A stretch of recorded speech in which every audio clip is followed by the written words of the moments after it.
Man, it is going to be ugly. They're about to find out what happens to ratings when they lose the golden ticket. The news of Caitlin Clark's injury has sent shockwaves through the WNBA. Fans are devastated, especially those who shelled out top dollar for tickets, only to miss out on seeing her electrifying performances. But for the league's old guard, this is their worst-case scenario.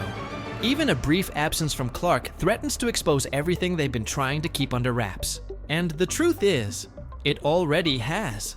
The economic impact has been swift and severe. Now, a new report reveals just how vital Caitlin Clark is to the league's bottom line, and the numbers are absolutely staggering. We may be witnessing the biggest serving of humble pie in sports history. As for Caitlin herself, there's a silver lining, actually two, that could set her up for an even bigger return. Let's break it all down. But first, hit that like button to wish Caitlin a speedy recovery and subscribe for more Indiana Fever and WNBA updates. Oh wow, this is not good. This is not good at all. First things first, Caitlin Clark is dealing with a left quad strain that's expected to sideline her for at least 2 weeks. The reason this injury hit fans so hard? It's because Caitlin has been nothing short of ironclad. Despite the relentless physicality she endures game after game, she's been incredibly durable. Up until now, she had played 185 consecutive games, 139 with Iowa and 46 with the Fever, without missing a beat. This is uncharted territory for her, and for fans who've come to expect her on the court, night in and night out. Now yes, injuries are part of the game, but when it's the face of the league going down, especially for the first time, it raises alarms. So, how serious is it? The initial 2-week timeline suggests it's a grade 1 strain, which is actually the best case scenario. It means a full and relatively quick recovery is very possible. But even in that window, she'll likely miss at least 4 games.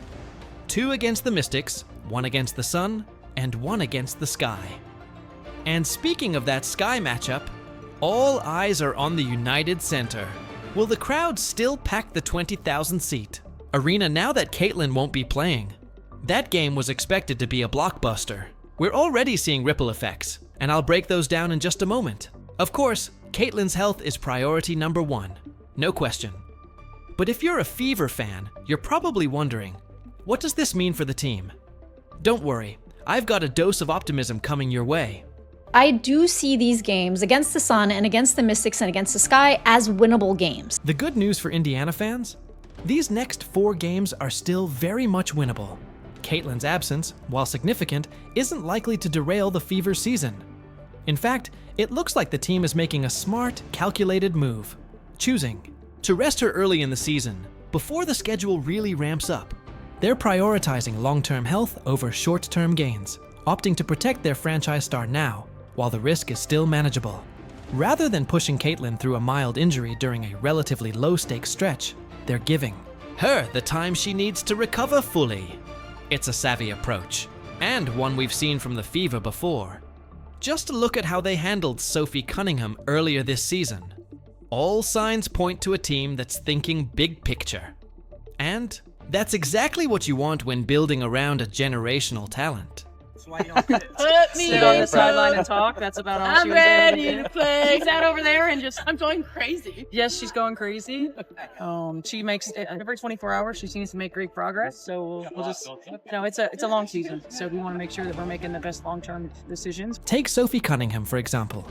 Even when she was literally dancing in the background and looking just fine, the Fever still kept her sidelined. Why? Because the season is young, and this franchise is clearly prioritizing long-term health over short-term optics. That same mindset is now being applied to Caitlin Clark, and rightfully so. Knowing how the Fever operate, don't be surprised if she's out longer than just 4 games. A 2-week timeline might be the public estimate, but 3 weeks or more is very much on the table. We're talking about a generational superstar here, the kind of player you build an entire franchise around. With a veteran supporting cast now in place, the Fever can afford to be cautious. The smart move is to make sure Caitlin is 100% before bringing her back. Of course, that doesn't make it any easier for fans. Missing her on the court is a tough pill to swallow, but it's the right call. Her bet for her to win MVP died. Yeah, being out. The mad thing is being out for 2 weeks basically means you can't win MVP in the WNBA. Like that is one of the shocking ones. Before the injury, many had pegged Caitlin Clark as a top favorite to snag this season's MVP award. Missing 4 to 6 games, though, is going to seriously impact those chances. That said, Caitlin has made it clear time and again, winning is what matters most to her. So while this setback is frustrating for fans, it's a sacrifice she's more than willing to make, putting her health first so she can come back stronger when it truly counts. And looking ahead, the long-term outlook remains hopeful. This doesn't appear to be a serious injury that will derail her career, just a temporary hurdle on the path to greatness. This is nowhere near the level of an ACL injury, so she can come back and still be like the explosive playmaker, the explosive three-point shooter, the explosive player that she is. While officials say this isn't the same injury that slowed her down during training camp, it's possible Caitlin, the fierce competitor she is, was playing through quad pain until it finally caught up with her. If she was putting up solid performances on a banged up leg, just imagine what she'll do once she's back at full strength. That's the first silver lining here. Caitlin is likely to come back even better. In fact, she's already out there shooting threes in practice, proving she's ready to hit the ground running when the time comes.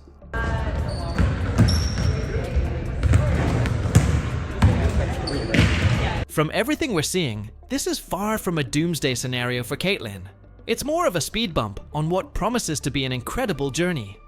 But to fully appreciate the second silver lining, we need to zoom out and look at the bigger picture, specifically the broader impact of her injury and why the entire WNBA suddenly finds itself in panic mode. Gonna say I feel terrible for those fans that spent so much money, either home or away, to go see Caitlin Clark, because for those fans, this freaking sucked. For the first time, the WNBA is about to face what life looks like without Caitlin Clark on the court. And spoiler alert, it's not going to be pretty. Let's start with the June 7th game against the Chicago Sky. Remember, this game was moved from the smaller Wintrust Arena to the massive United Center, literally twice the size, just to meet the overwhelming demand from Fever fans. But let's be real. This move wasn't about Indiana as a whole. It was all about Caitlin. I wonder how many fans are not going to show up. I reckon maybe 4,000 or 5,000 will show up. I reckon it'll be 2/3 full. Well, within hours of the injury news breaking, fans started flooding ticket resale sites, rushing to liquidate their seats. And I genuinely think we could be looking at not half full. It's not going to be half full. We could be looking at 6,000, 7,000, 8,000 spare seats. I wonder what price tickets are now. Indiana Fever ticket prices to games over the next 2 weeks have dropped 42%, an average ticket price of $137, all the way down to $80. When it comes to the Chicago Sky game, that is the marquee matchup in the WNBA, and those tickets are crashing just as well. From $86 48 hours ago to $25. The first Fever Sky game drew a staggering 2.7 million viewers. An absolute monster number for the WNBA. Fever Sky matchups have consistently been among the most watched games in the league. But without Caitlin on the court, those numbers could take a serious hit. And already, Caitlin Clark's fans are starting to make their predictions about just how much. Viewership down by 85%. See you guys in 2 weeks. Well, the WNBA viewership will be down for 2 weeks. Man, it is going to be ugly. Caitlin Clark's impact on the WNBA we knew was going to be big. We now have an idea of how big. The same analyst who revealed Caitlin Clark was responsible for 26.5% of the WNBA's total economic activity in 2024 just dropped an eye-popping new report on her impact in 2025. And the numbers are nothing short of astounding. They don't just confirm her importance to the league, they blow it wide open. We're talking about one player whose presence is literally reshaping the entire business model of the WNBA, Ryan. Brewer, a valuation expert who's been closely tracking the league's explosive growth, says Caitlin Clark's value to the WNBA this year could exceed $1 billion.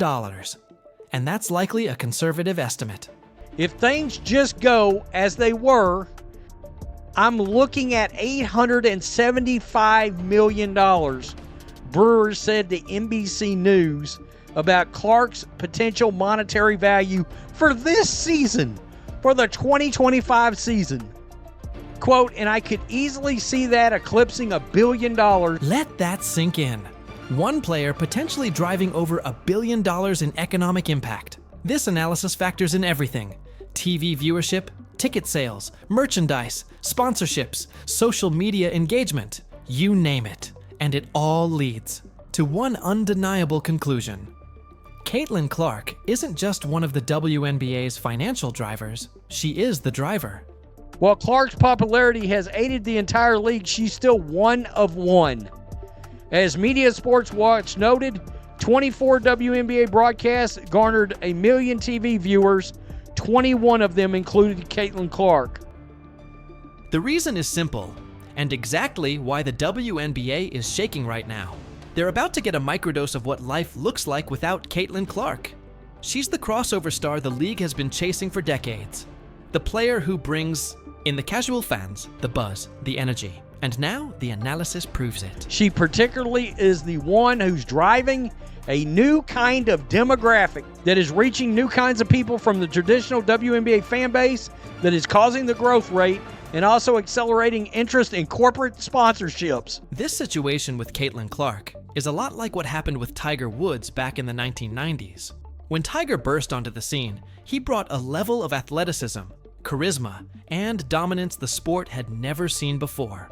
His historic 1997 Masters win, becoming the first black golfer to take the title, and doing so by a record-shattering margin, grabbed massive global attention and signaled a brand new era for golf. TV ratings skyrocketed. Whenever Tiger was in contention, viewership often doubled. He wasn't just a star, he was the reason casual fans tuned in. He transformed golf from a niche, country club sport into a global spectacle, and the money followed. PGA Tour prize money tripled within a few years, as sponsors and advertisers rushed to capitalize on the Tiger effect. Golfers across the board started earning more, not because they suddenly got better, but because Tiger made golf matter. Now Caitlin Clark is doing the same for the WNBA. Just look at the revenue impact from her exhibition game against Brazil.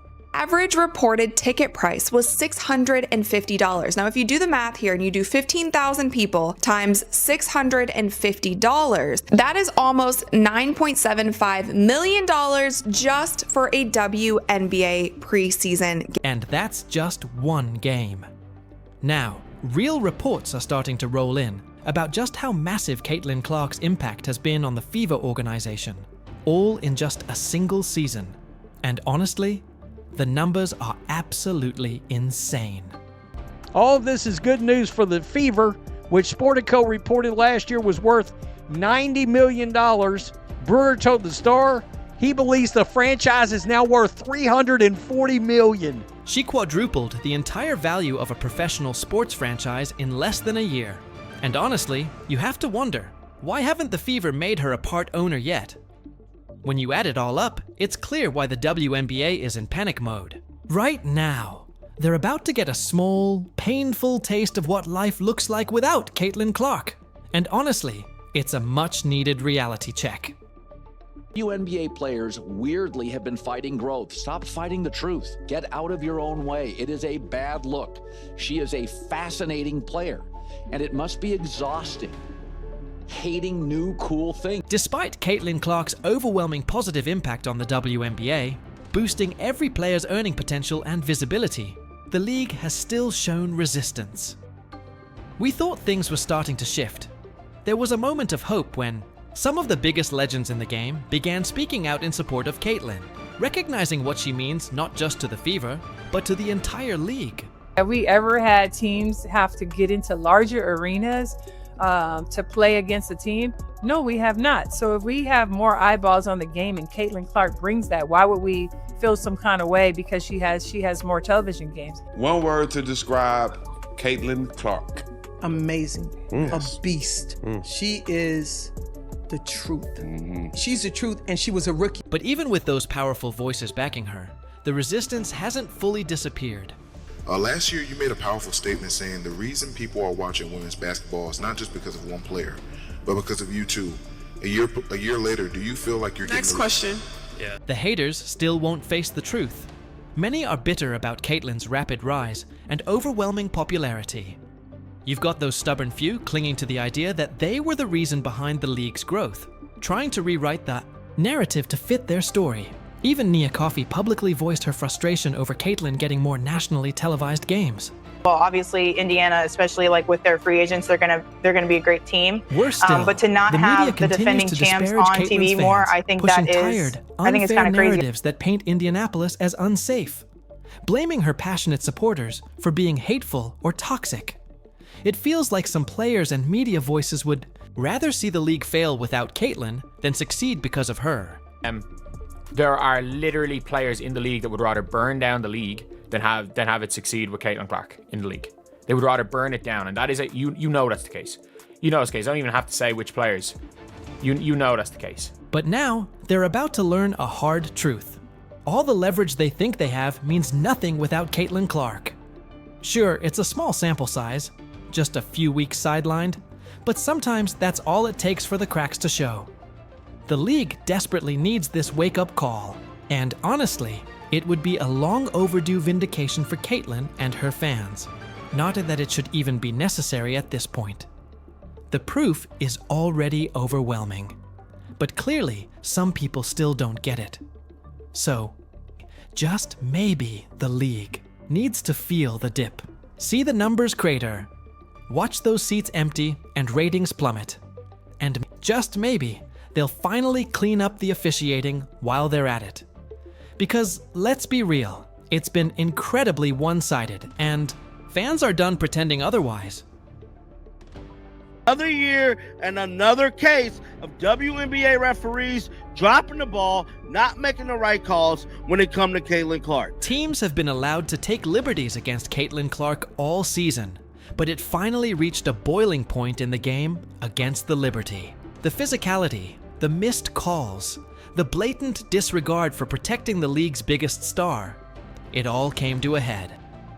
But I will just say the lopsided officiating was absolutely insane. It was one of the worst rugby games I've seen. It got so bad that Stephanie White, head coach of the Fever, had to publicly call out the officiating. I thought she got fouled. You know, I think it's pretty egregious what's been happening to us the last few games. And the disrespect when a coach is forced to speak out like that, things have gone too far. Bringing this back to the bigger picture, if this kind of treatment continues, it doesn't just hurt Caitlin Clark. It puts the entire league at risk, and just maybe, it already has. But if anything, this should be a lesson to the league and a lesson to the officiating, because the amount of contact that is allowed without a foul call and the amount of physicality that Caitlin Clark has to battle through being double teamed and triple teamed, and honestly it's mostly just not being called for these fouls, needs to be assessed. Caitlin Clark is the league's star player, whether you like it or not. A serious injury would wipe out all the progress the WNBA has made. The momentum, the new fans, the sponsorships, everything the players say they want. I just hope she doesn't get injured by all these fouls. She's already injured. How devastating.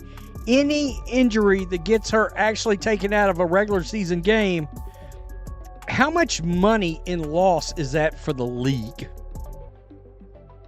And that brings us back to where we are right now. We now know exactly how much Caitlin Clark is worth. And with her sidelined, we're about to find out just how real her impact truly is. Just maybe, this will finally be enough to make the refs, WNBA leadership, and even some players wake up. Because without Caitlin Clark, this league slips right back out of the mainstream. The buzz fades, the money slows, and the momentum stalls. This might be the wake-up call they didn't want, but absolutely needed. And here's the ultimate silver lining for Caitlin Clark. She's about to become more relevant, more powerful, and hopefully more protected than ever before. If you're still here, drop a GOAT in the comments, because that's exactly what you are for watching the whole thing. See you next time.